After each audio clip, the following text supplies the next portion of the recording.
kay Sina? Sina. Sina. Teka lang. Sina. Bakit Sina? Anak araw ka ba dito? Ha? Ano ko pala, masayahin lang. Ano ko din, isang radio DJ na hindi na naniwala sa destiny. So, ibig sabihin, nakilala mo dito si Benji, yun po yung character ni Alben.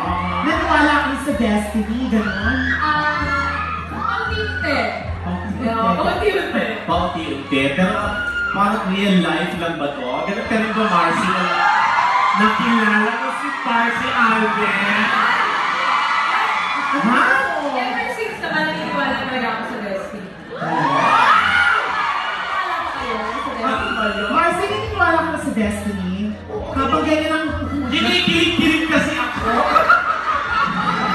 Sige, Marcy, may nakakalokang chika na nakarating sa amin na nangyari doon sa taping ninyo. Ay, ano yan? Gusto ko lang i-confirm mismo sa iyo ngayon. Gusto nyo bang malaman? Ano yung nangyari sa taping nila? Sige. Ano yan? Ano yan? Siguro na lang. Ay, gulo? Kasi gulo